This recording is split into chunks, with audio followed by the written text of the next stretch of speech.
Topik berikutnya di Sapa Indonesia Malam. Pemadaman listrik bergilir di sejumlah daerah membuat para pelaku usaha kecil menengah rugi. Omset turun drastis jutaan rupiah hingga menerima komplain dari pelanggan.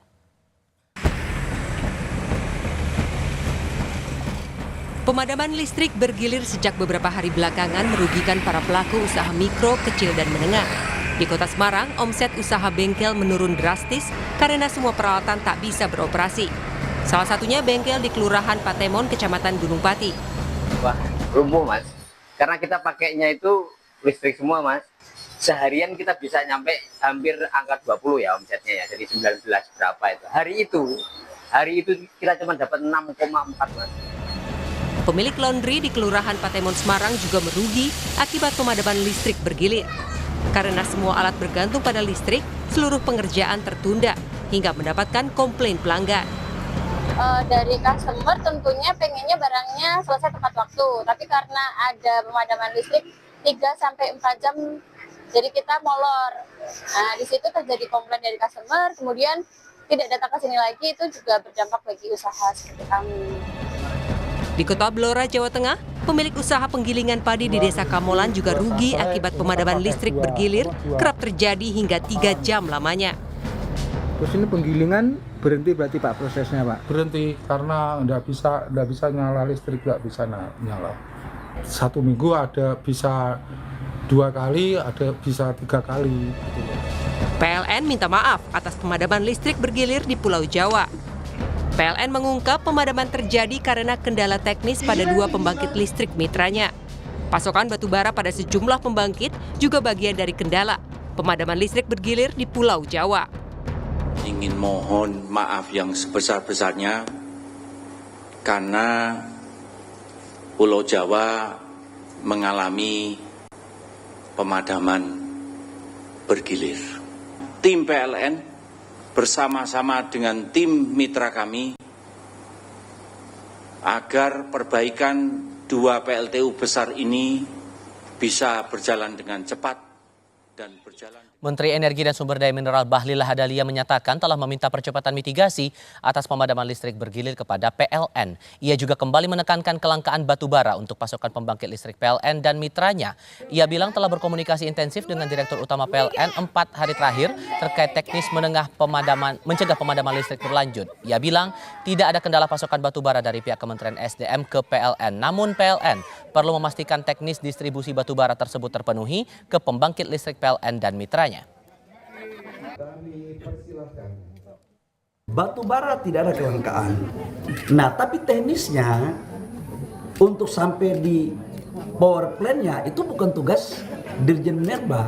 Itu sudah merupakan teknis daripada manajemen logistik yang dilakukan oleh PLN.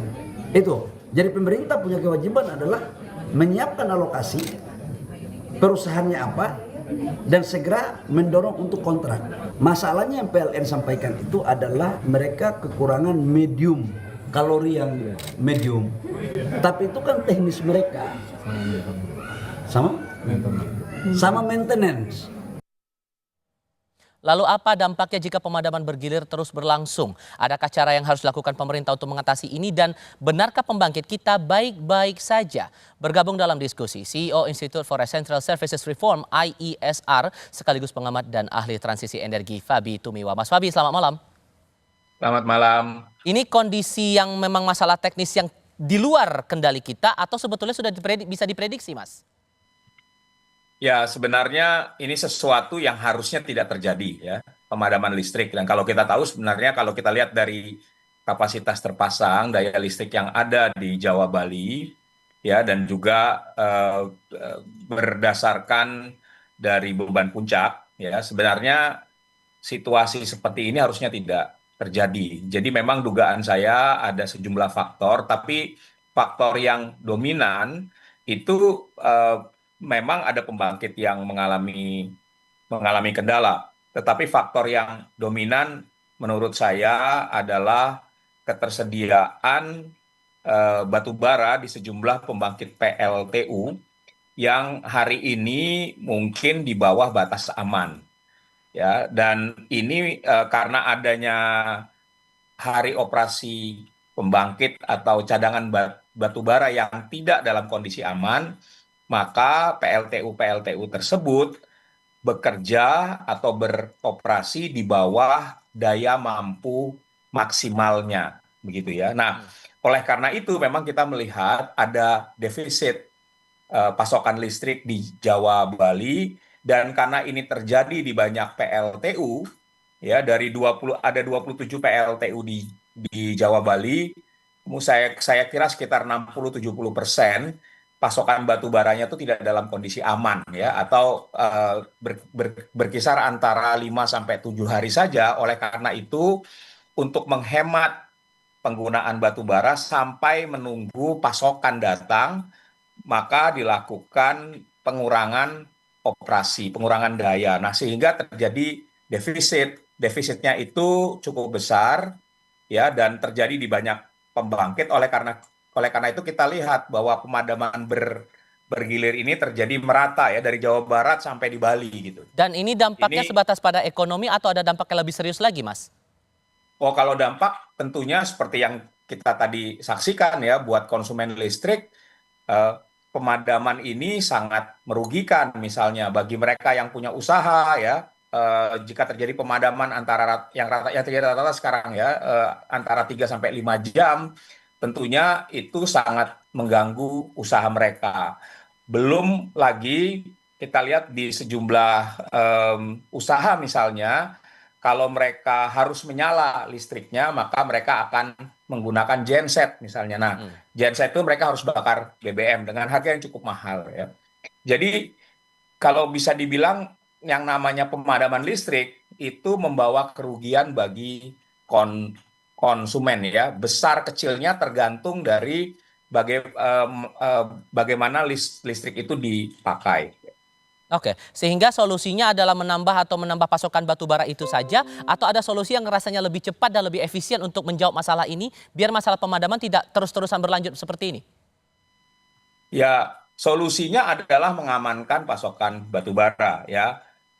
Seperti yang tadi saya sampaikan, bahwa rata-rata cadangan atau ketersediaan batu bara di pembangkit yang ada di Jawa Bali itu dalam kondisi yang kritis ya. Kritis itu di bawah 10 hari.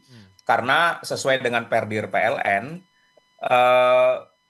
cadangan batu bara atau hari operasi pembangkit itu harusnya, kalau saya tidak keliru, itu kira-kira 21 atau 25 hari begitu. Jadi kalau misalnya hari ini rata-rata HOP pembangkit itu di bawah 7 hari, itu sudah dalam situasi kritis. Ya, bahkan kalau kita lihat ada sejumlah pembangkit yang HOP-nya itu mungkin sudah di bawah 5 hari. Jadi memang mereka harus benar-benar menghemat ya. Memang tetap menyalakan pembangkit listriknya ya. Karena kalau mati total, menyalakan lagi PLTU itu butuh waktu yang lama. Paling tidak mungkin butuh waktu 1-2 hari ya. Sampai menyala, kembali masuk ke sistem. Jadi menurunkan operasinya itu adalah cara ya untuk mengamankan pasokan listrik sebenarnya. Tapi karena ini terjadi di banyak PLTU, oleh karena itu defisit secara agregat itu cukup besar gitu. Sehingga menurut Anda, singkat saja, kalau kondisinya seperti itu sekarang, pemadaman kemungkinan akan berlanjut? Saya menduga kondisi ini masih akan terjadi dalam mungkin 2 minggu ke depan begitu. Jadi masyarakat sih harusnya siap-siap, waspada, dan kita harapkan PLN memberikan informasi ya mengenai pemadaman bergilir kepada konsumen. Jadi konsumen listrik itu memang bisa bersiap-siap dan menyikapi kalau misalnya terjadi pemadaman. Oke, Mas Fabi Tumiwa, terima kasih banyak sudah mau berbagi pandangan bersama saya kali ini. Selamat malam, Mas. Terima kasih.